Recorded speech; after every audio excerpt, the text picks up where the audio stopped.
If you had to describe your 2025 in just one high and one low, what would it be? While you take a second to think about it, I'm going to introduce myself. Hi, my name is Elijah, but you can call me Lay. Welcome back to A Little Atypical, where we dive into all things wellness, personal development, and lifestyle topics. I like to approach typical topics from a not so typical perspective, and that's exactly what we're going to do today. By the time you're hearing this, it would be the 1st of December, but when I'm recording this, it's actually the Monday before American Thanksgiving. The plan originally was to have everything recorded by the 3rd week of November, but things happen. Week 2 brought a busy Thursday focus on career development. So I spent Monday through Wednesday of that week preparing for the event and just wrapping up the last 2 November recordings. Then Thursday morning, my friend and I attended the event, and then we hopped on the train to the city. She's been wanting to visit the Winter Village at Bryant Park before December crowds arrive. So we made our way there. It wasn't too bad, actually. And afterwards, we ended up getting hot pot for a late lunch, early dinner, perfect timing for me. Lunch menus when dining out offer pretty decent prices, making it easy to add a little glamour to everyday life without breaking the bank. So, pro tip, don't go out for dinner, go out for lunch. Anyways, so when I got home Thursday evening, I had to stay up and pack because the plan was to spend time with family that weekend, but I thought my brother was coming in the evening, meaning I would have time to pack the next morning, but nope. He texted me Thursday afternoon while I was still at Hot Pot saying he'd be there early in the morning, and you can imagine the feeling. You just spent all day out, all you want to do is shower and sleep, but then you have to go and pack when you get home. Worst feeling. But spending time with family that weekend was chill and worth it.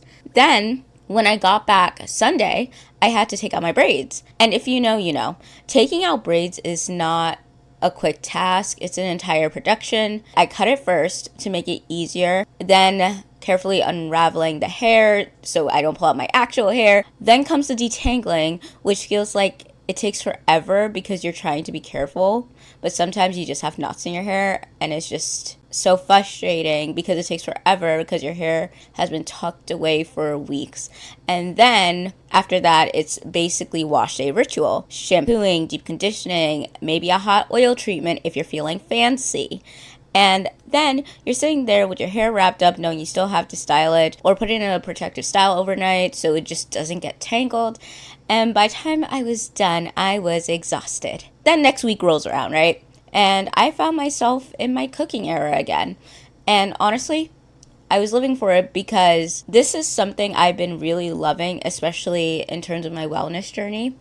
I actually love when I'm in the energy of loving cooking because I feel like it is a form of self-acts of service, you know? And I'm just doing right by myself. So I made a couple of dishes like an eggplant bake, similar to an eggplant parmesan, but I can't really call it that because there was no Parmesan cheese because I just had to use what I had on deck. And we had that with pork chops, a bit of rice, mixed vegetables. And when that we kind of ran out of pork chops because, you know, the pack doesn't come with a lot unless you want to spend a lot, which just didn't make sense. So we had meatballs, the eggplant parmesan, and like everything else, right? And then after that, later in the week, I made buffalo chicken stuffed zucchini boats. And that was a recipe I had in my head for a long time. I don't know. I was just craving buffalo chicken. And then I saw these zucchini bows, like someone made them, but it was made with like something else. And I was like, you know, buffalo chicken sounds like it would be good in this. So made that. And then this weekend, I made this ground beef dish, like a pretty simple, easy recipe with rice, green peas, carrots, tomatoes, tomato paste. And I made enough so we can have leftovers until Wednesday. So by Thanksgiving, none of us need to cook or like have to buy takeout because we have nothing to eat. I don't know. I know it's a bit of an odd time to be leaning into cooking habits right now, right before Thanksgiving, but I'm kind of hoping this energy carries into the new year and becomes something sustainable because I'm so tired of spending money on takeout. I mean, I don't do it like every single day. It's more like sometimes like once a week, like towards the weekend, like on either like Thursday or Friday. But I'm trying to get that back down to like every 2 weeks, if any. Now, enough with the catch up. I'm sure you're dying to get started with the episode, which is about the highs and lows. But I want to do with more of a twist. So, another reason it took me so long to record this episode was because I was struggling to identify clear highs and lows of my year because everything felt relatively stable. In my mind, highs meant big moments like traveling, like internationally, trying something completely new, like if I were to go like camping or hiking or something, or like attending like a wellness retreat or growing a business or digital community or something, landing brand deals or securing my dream role, like anything like that. And lows in my head are just like really heavy things, like threats to basic needs, personal tragedies, things to shake you up to your core. In 2025, my highest moment was getting to experience a role that clarified what I can be satisfied doing, what things feel like passions and purpose, and of course, moments of quality time with people I love. And the lowest was finding out where I stood with someone and a few moments when I got frustrated with rejections or just losing patience with wanting things to change in the way I want them to. But I guess those things really didn't feel like super low things because my emotional regulation improved so much.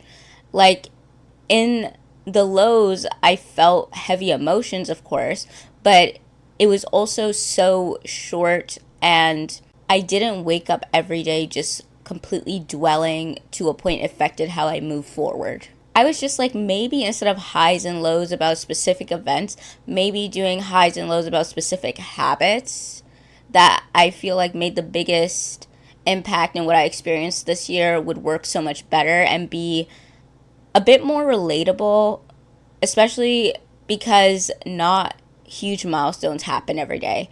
Habits are more frequent and many can lead you to other actions, especially if they're risky or they push you out of your comfort zone.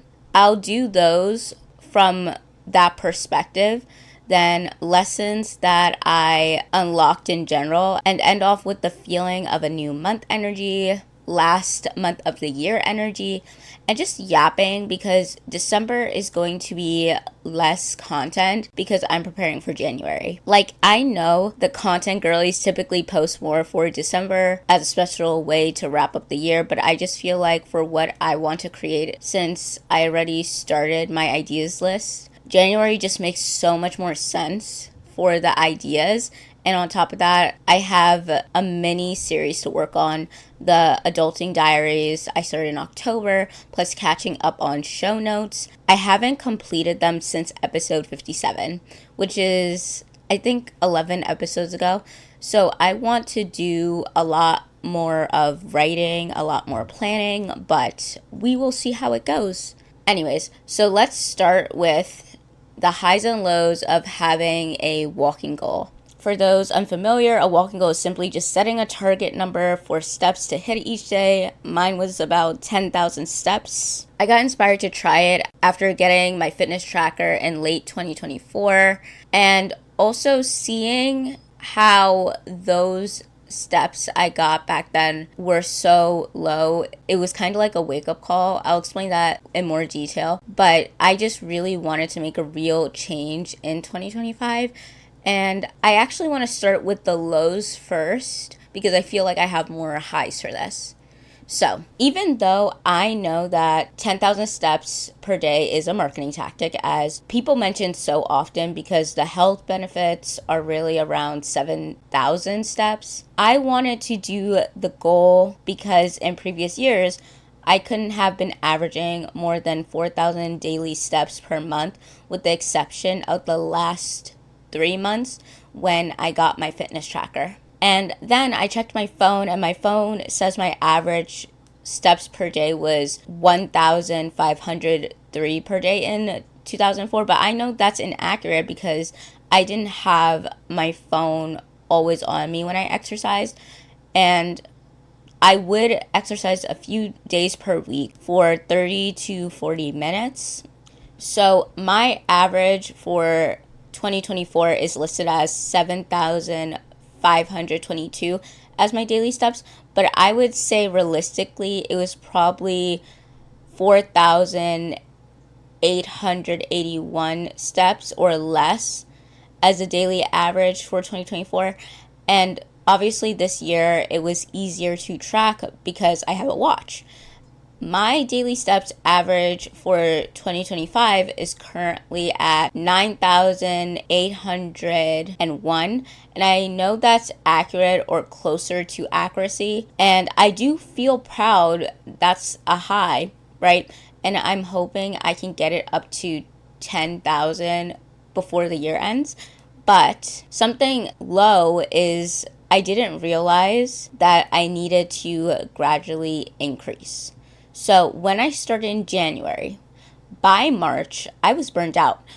Both March and April, I had under 8,000 for daily steps. March, my daily average was about 5,761. April, it was 6,851. And then the other point of year when it was below 8,000, it was August, which was 6,458 steps as my daily average for that month. But the rest of the months are about 9,000 plus daily. And because I didn't do it gradually, I ended up with a lot of muscle tension, and I had pretty bad weekly cycles until I realized I needed to drink more water to avoid muscle dehydration. I also had to develop a recovery plan using the vibration plate, a regular massager, and since my feet are flat and get swollen from too much walking, having a foot bath to use has also helped me. But all of this was really a learning curve. And another low about it is originally it felt very time consuming and kind of like it was taking away too much time from other important things. But that made me realize that I still had limiting beliefs that I needed to work on. And now for the highs for developing the habit of walking, I think made me creative and intentional with how I got my steps in. When my legs hurt too much, I would just walk back and forth in the kitchen. I also paced a lot while cooking breakfast or any other meal. It taught me how to be very resourceful and creative to keep my goal. I have found ways to challenge walking when it becomes boring. So currently I'm doing interval walking training, but other ways include using like a wearable weight, so like the weighted vest, arm weights, ankle weights, walking on an incline. In my case, because I only have a walking pad and not a treadmill, I used a traditional aerobic stepper because I have that too to create that incline. And I have a mini stepper as well when I want a bit more strength required with the steps. I changed my bare minimum to at least walking and pacing back and forth in the kitchen at a slower pace in general too. So mentally, it taught me a lot about commitment and patience, because sticking to a walking goal, especially when you're tired and unmotivated, requires showing up for yourself consistently, even when you don't see immediate results. It also taught me that progress isn't always linear. Some days I would fall short, some days I would hit my goal. But what mattered was I kept going regardless. Over time, this practice of honoring my commitment to myself, even in small ways, built my confidence and reinforced that I'm capable of following through on what I set out to do. Next thing, I wanted to talk about was self-education this year. This is something I have a lot to say about because it really shaped my year in ways I didn't expect. For context, self-education is basically taking control of your own learning outside of traditional institutions. It's about choosing what you want to learn, how you want to learn it, and at your own pace, whether it's through online courses, books, podcasts, or just experimenting with new skills. I got inspired to try it because after graduating, I felt this void where structure used to be, and I missed having a clear direction and goals to work towards. Plus, I saw so many people online talking about how self education changed their lives, opened doors for them, helped them grow in ways traditional school never did. And I thought, why not give it a shot? First off, the highs. Self education, as I mentioned, fulfilled a structure that I was missing post grad. Like, you know, that feeling when you finish school and suddenly there's no syllabus, no deadlines, no clear path forward. Self education gave me that framework back, but on my own terms. It inspired new ideas and new ways of being and thinking. I was consuming content that challenged me, that made me see things differently, and that felt really powerful. This way of learning didn't affect me prioritizing my health or content creation the way that actually being a college student did. I want to say that my college experience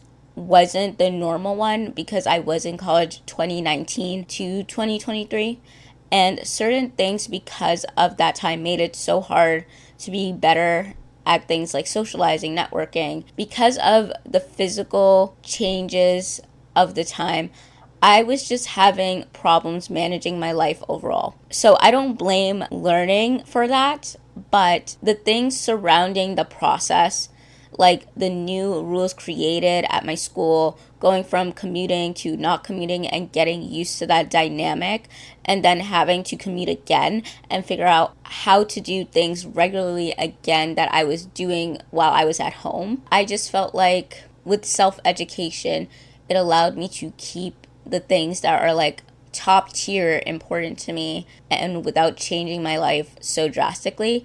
And I also really enjoyed when I did the whole design a personal curriculum page on my TikTok. It really motivated me, even though it was a bit time consuming, but it made me check in with myself in a way that felt very intentional. Now for the lows. I kind of felt I was rushing through things so I can get the certificates in the courses I was taking. Like, it became more about completion than actually absorbing and integrating what I was learning. And that's not the energy I want to bring to learning. I also felt I wasn't leveraging it enough for it to be used in terms of career. I was learning all these things, but not necessarily connecting them to opportunities or ways to grow professionally. And I say this one a lot, but it's just how I felt the most, which is there was a bit of information overload when I did this, and the area that suffered the most with it was my hobbies like reading. When you're constantly in learning mode, sometimes the joy of just reading for pleasure gets pushed aside because it's just too much to take in. I also think I could have had more variety in the self-education process. So this is more of something I think I should have done better. So instead of trying to make it all skill-based, which I was doing because I don't want to have Coursera Pro after this year because of the price.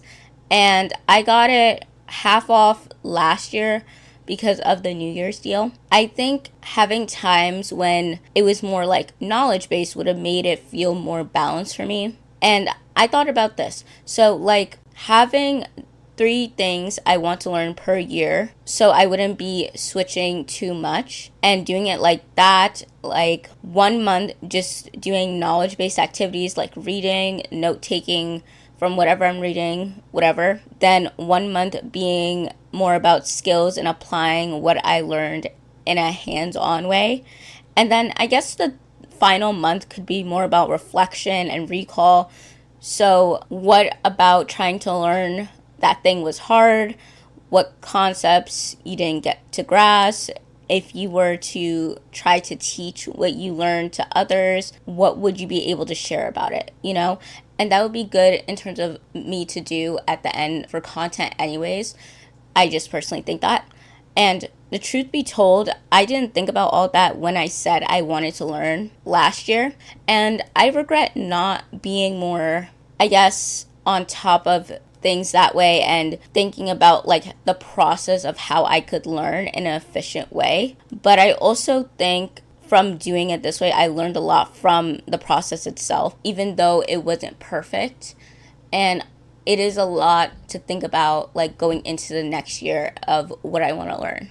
Next thing I wanted to share was experimenting with journal styles. Journaling this year has been such an interesting experiment for me because I tried so many different approaches. When I say experimenting with journal styles, I just mean trying out different methods and formats of journaling to see what resonates best. Whether it's traditional writing, bullet journaling, voice recordings, visual journaling, prompt-based entries, or just tracking specific aspects of your life. I got inspired to try it because sometimes I needed structure, other times I needed complete freedom, and I saw other people sharing their unique journaling methods and thought, why not explore what actually helps me process my thoughts and experiences best? Plus, I wanted to find a sustainable way to journal that didn't feel like a chore. Honestly, I can't think of many lows for this besides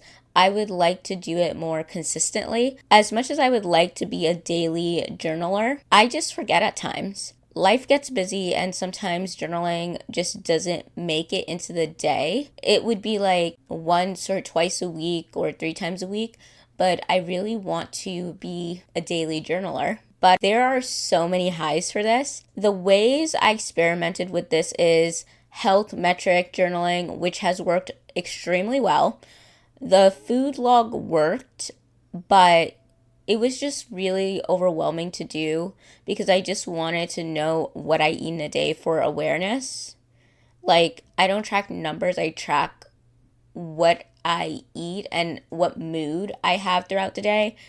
And part of me wants to try to record it as a video, but the problem is that in this time, some people think it's a signal to be judgmental about what people eat or the times they eat, and it's just really odd. Like one time I had someone comment, it was probably not in a malicious way, but it was just like weird. They're like, oh, why are you eating so early? I eat early because I wake up early. I also require more energy at the beginning of the day, so I'm not completely sure about that because people act very weird, especially with things involving food, even though sometimes I still post like sometimes like things I cook because I sometimes like remembering what I make, you know, like if it was an easy meal, if I should have it again. But anyways, a journaling style that I recently adopted is writing to my soulmate slash future husband about my day. And I think this has been extremely healing for me because I think as someone who is trying to learn how to get over someone by simply focusing on myself and my life instead of just finding another person, when I know it would be more about ego than genuine connection at this point of time. This was just healing because I don't want to resent love or become overly bitter. At my core, I do love. And even though at face value, it is so hard for me to be expressive of how I truly feel to people, I just feel like it is a healthy way to practice vulnerability and connection while still being about my personal goals. And in general, experimenting with journaling styles teaches you how to reflect and process. It shows you what styles you resonate with deeply, whether it's more words, visuals, through music, mind maps, etc. It allows you to gain personal insight, boost creativity, and I know this isn't what people think about before journaling, but once you figure out how to tie it to things you really value, it gets easier for you to become consistent. And I'm pretty sure this is the last main habit, but monthly themes for podcast. Monthly themes for podcast was probably one of the best decisions I made this year for content creation. So obviously the highs for this, it became a keystone for other forms of creation. On my blog, I use it for show notes. For Substack, I want to use it for content planning and just finding my way as an adult and low-key just trying to get life together in my 20s, but like the emotional aspects of it. And talking about like planning content is obviously going to be a part of that. And overall, it just makes planning so much easier. It allows me to be consistent with content creation. It challenges me to take one topic and see all the ways I can explore that idea. And it makes recording so much easier because I have a direction, a framework to work with. Obviously, there are some lows. Like, it's sometimes hard to stick to a monthly theme when I am not in that headspace because I plan in advance. I would like something that resonates, but sometimes when it's time to record, it just feels like the theme isn't right for the time. The energy has shifted, I'm going through something different, and talking about that thing at that point in time feels forced. I also don't know if it will work in the long run. If I want to be one of those creators that do things like Q&As, how would I fit that into a monthly theme? I'm still trying to figure all of that out. Sometimes I worry that it may feel too boring, which is why I'm also trying to start my months with resets before really going in to make sure the podcast still feels like human. It feels, it feels like connecting and not that I'm just like teaching something, I just feel like easing into the theme with something that feels engaging and fresh doesn't make it feel like I'm just repeating the same thing over and over. So that is all for that section. And now I want to move on to talk about some lessons and realizations that really hit me hard this year. These are things that kind of shifted how I move through life, how I interact with people, and just how I see myself. And it's just things I unlocked, I guess. So the first thing is the practice of being more assertive. Okay, so let me give you a quick story time. When I was leaving the city, my friend and I were trying to catch a train. The one we take has 3 variations when we catch it at a specific time, but other times in the day, it just has 2. For it to go to her stop, like when it's not the 3 variations, she would need to catch a shuttle. But with the 3rd variation, she can just go straight there. But I would have to catch a shuttle, which I did not want to do. Because of my experiences commuting, I would rather just wait for my correct train than hop on whatever train comes first. The way my anxiety physically manifests is so different from when I was in high school, to a point where things I used to do when I was out, I can't really do anymore. Being on an elevated subway platform would just kind of elevate that experience for me. And even though I already knew that, when I had to do something Friday evening, I caught the wrong bus home. So I had to walk from the last stop of that bus to my house. And while I appreciate the extra steps, I was also very uncomfortable trying to get home. But let me stay on topic. It was very hard for me to say no. But I am proud that I didn't just say okay to avoid going back and forth, nor did I over-explain myself. There was still some pushback, of course. She was like, I always have to transfer trains. Why can't you do it this time? And part of me did feel bad, but I also didn't feel too bad because I told her if her train was coming first, she could just take that one and I would wait for mine, so neither of us would have to switch. She said no, that would be rude. But anyways, mine actually ended up being the one that came first. She still got on mine, but she didn't have to wait long because the train that goes directly to her stop was right behind. And the reason I wanted to share this is because it made me realize how much I don't care to keep peace with people anymore.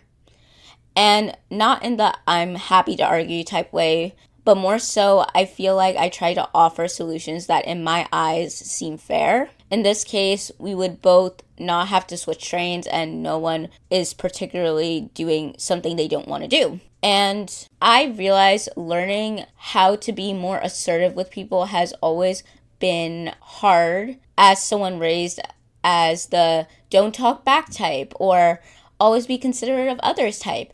And I do believe I'm still considerate, but just not at the expense of myself anymore. The thing is, I'm never upset or mad when people can't do things or have to say no, unless it's like something like they back out last minute, but that's a whole different thing. So I would expect the same trust back when I say no or I can't do something. When I say no to something, there's always a good reason behind it. And I just feel like they should feel that way because I feel that way about them. And going into 2026, it is a standard for me to kind of see how people react when I say no to something or if I explain something to them and if they still repeat that behavior, because I'm kind of taking things at face value at this point. Like, no more trying to dig or figure out people because communication matters in every relationship. Next lesson I wanted to share was the importance of play and celebration. So this is something I've been noticing throughout the year, and honestly, I didn't even realize it was missing until I thought about it. This whole thing about play and celebration hit me when I noticed how stable my year was, like what I was talking about before. When I tried to think about my highs and lows, I genuinely struggled because I trained myself to only think about it in the ways of extremes. But 2025 wasn't like that. It didn't have crazy ups, crazy downs, crazy peaks, you know? And that kind of made me question everything. Like, maybe the whole point isn't waiting for these like massive milestones. Maybe it's more about how we've been taught to celebrate only the big things, like promotions, the trips, the achievements that look impressive. But what about celebrating when you actually just show up for yourself? Celebrate when you tried something new, even if it didn't turn out perfect. What about doing things just for fun, not because they're productive or tied to a goal, but just because it makes you happy? And I realized that when you don't make space for play and celebration, life becomes like you're just going through motions. It feels transactional, and I don't want to live a life like that. I want to actually enjoy what I'm doing and not just wait for some end results. Play reminds you to be present. It shows you that not everything needs to have this deep purpose or lead to something. Sometimes you can just do things because they're fun, because they make you feel good, because they help you reconnect with parts of yourself that got buried when life started having more responsibilities and you got pressured by what people expect of you.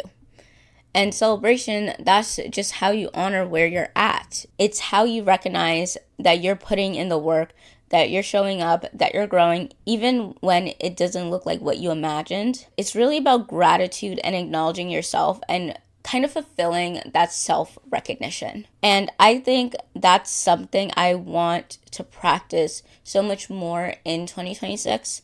Next thing is quietly stepping back. I guess this kind of builds on the first point, but quietly stepping back, no longer needing closure, an explanation, or the why. There are many things that led to this, but watching someone who is removed from Love Island, I don't watch this show, but I saw a lot of clips on social media, if I'm being honest, and seeing how they kept posting shade and comments to try to provoke a conversation, and it's just constantly crashing out. It kind of made me reflect on my own desires of like closure, whether it's like past or present. I feel like in the past I sought closure, but recently when the birthday disappointment happened, I didn't seek closure.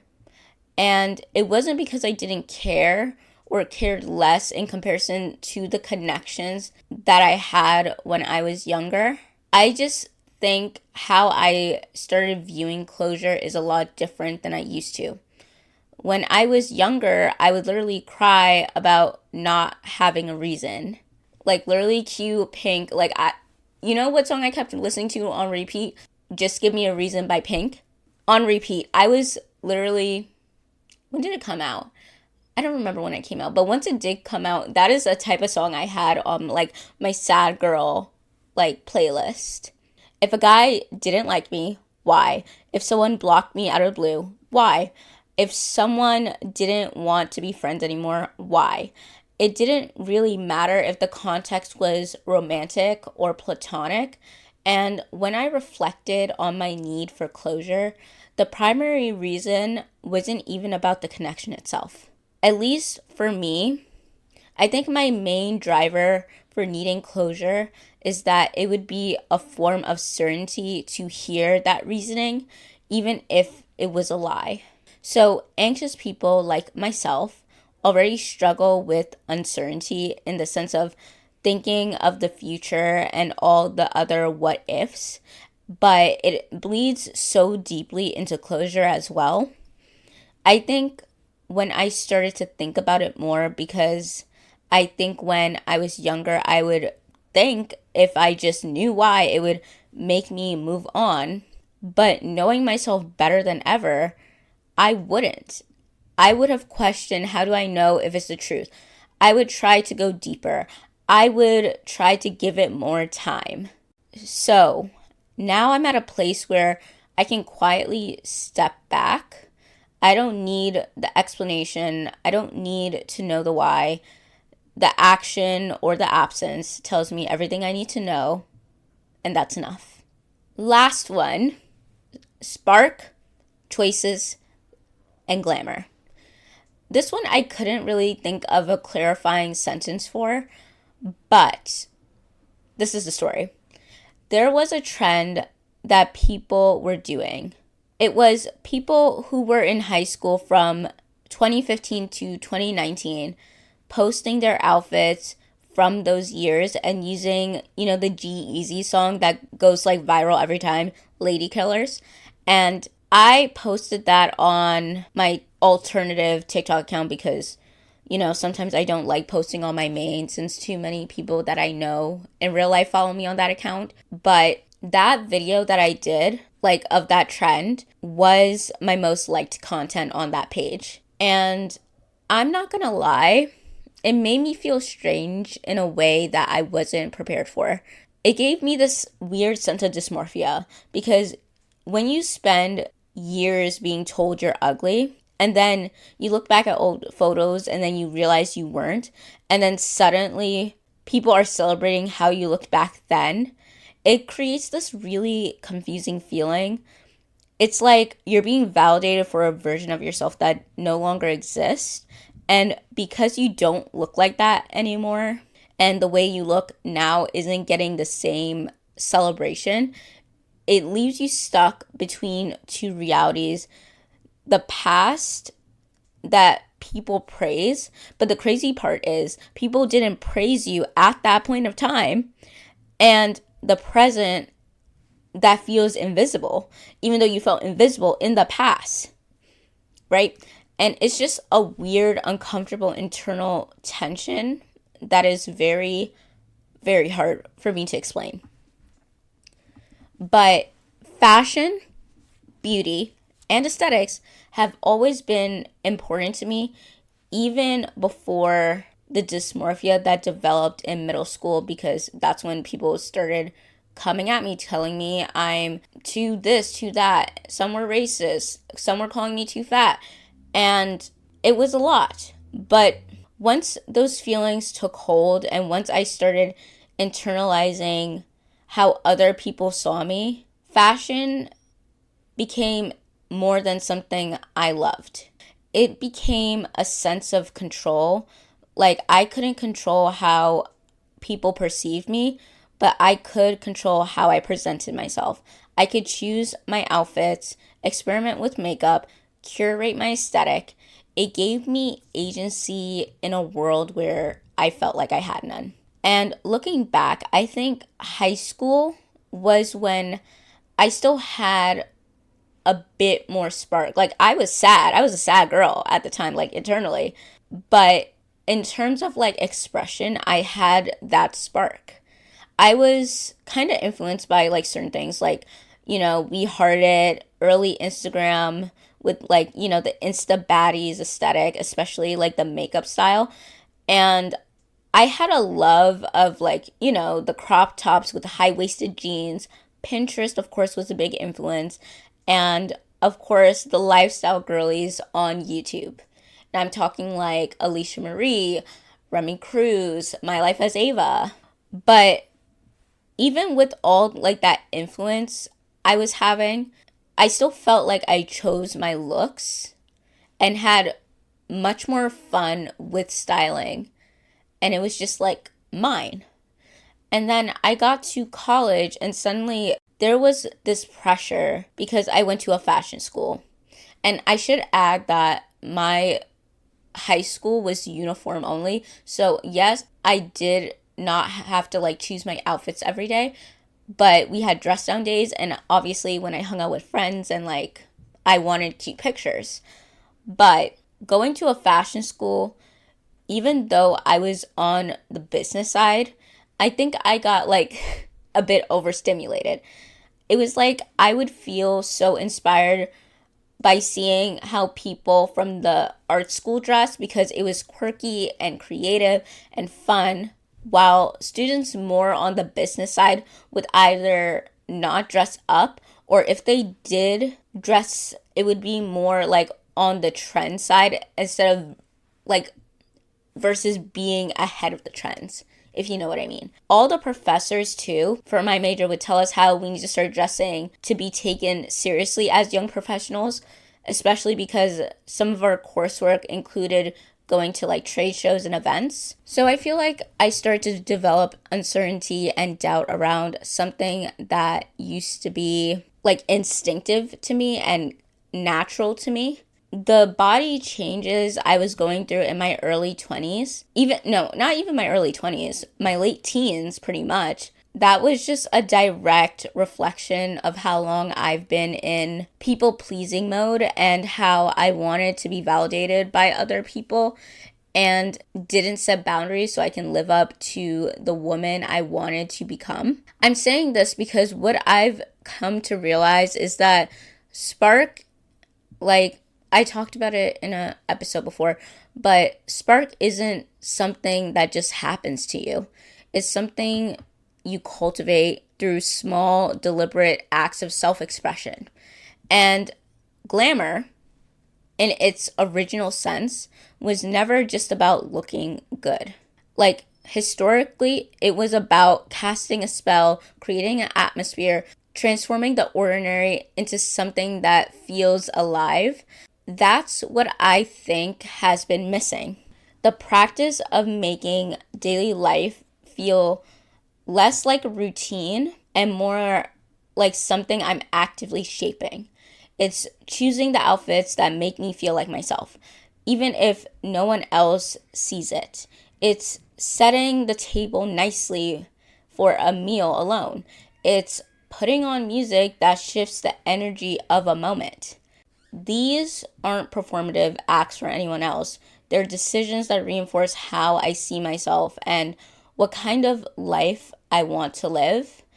When you stop waiting for special occasions to feel special, when you start building that sense of intention into every day, that's when things start to feel less flat. The spark returns because you're not passively moving through your days anymore. You're authoring them. So to wrap this up, I want to talk about my December reset and how I'm approaching the end of the year a little differently this time. I've talked a lot about habits and mindset shifts that has been shaping my year, but now I want to share some of the ways I'm getting into the holiday spirit, while still doing things that are beneficial in the long run. Because my goal has always been to have a healthy relationship with how I approach things, especially during this time of year where there's so much pressure around resolutions and new starts.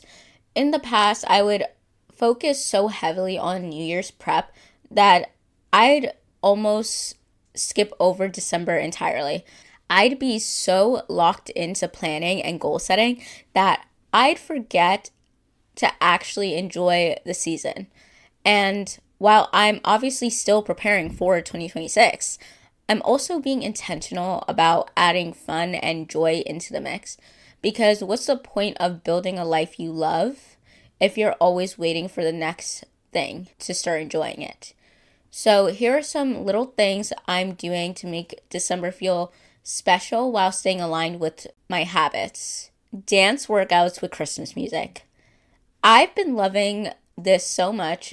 I'm doing at least one Christmas themed dance workout per week as part of my usual rotation of 3 to 4 workouts.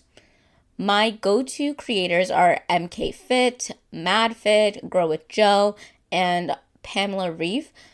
MK Fit is doing another hip miss challenge, and Kaji PM, who I've been obsessed with her workouts lately too, is doing a 24-day dance workout calendar type vibe. And I'm so excited to add even more variety to my routine and keeping it festive. Next thing, seasonal candles and like creating the vibe.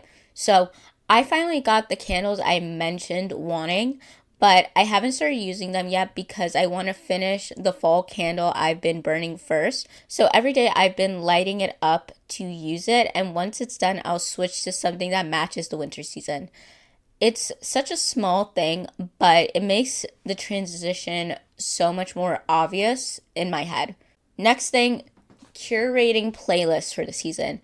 So I made a playlist with all my favorite podcast episodes from Christmas season / winter type episodes that I've loved in the past. And I'm also adding, obviously, if they create new ones. But I wanted to have that together to revisit while I'm doing things like cleaning, showering, or just moving through my day.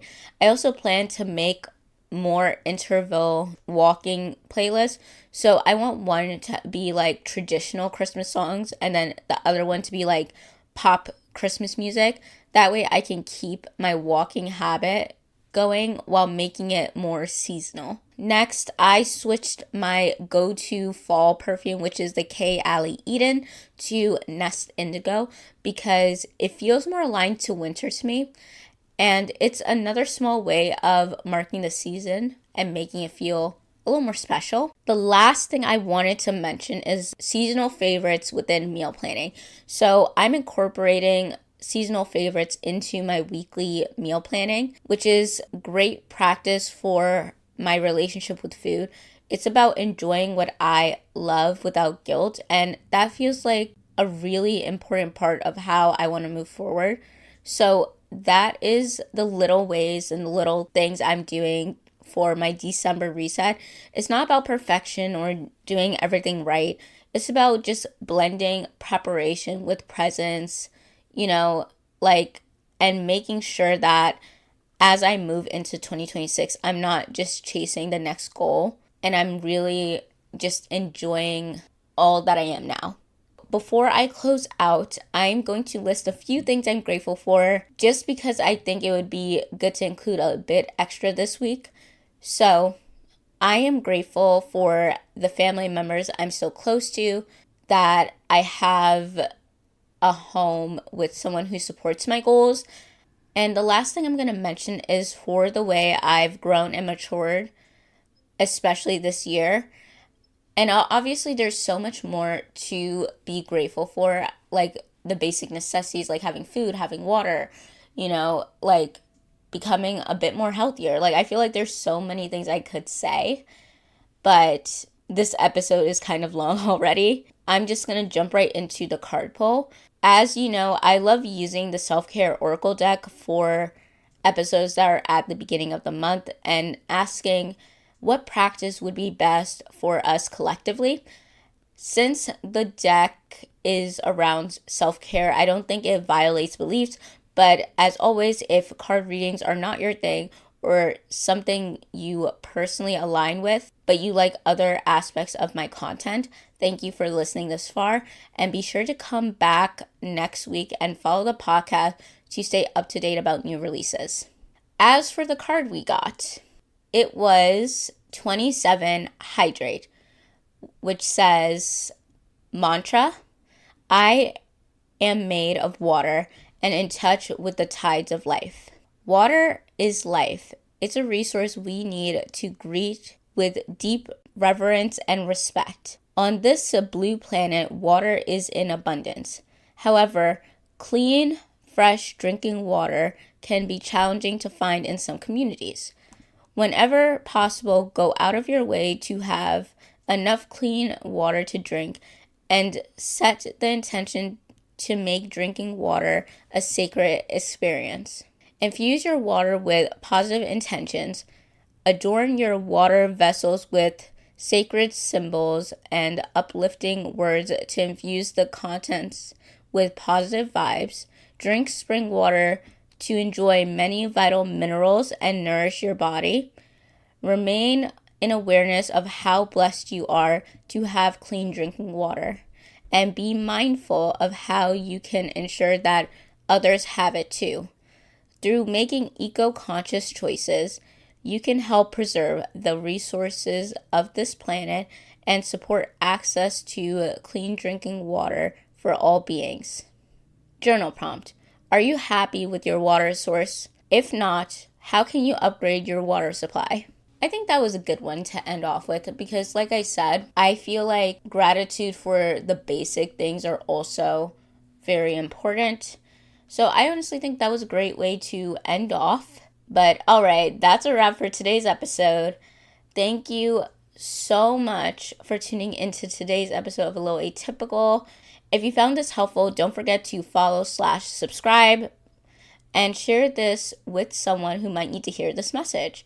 Remember, view the description box where you can find important links such as the one to my website where there is so much more bonus content. Until next time, have a good day, evening, or night, and stay authentically atypical. XO, my loves. K. Bye.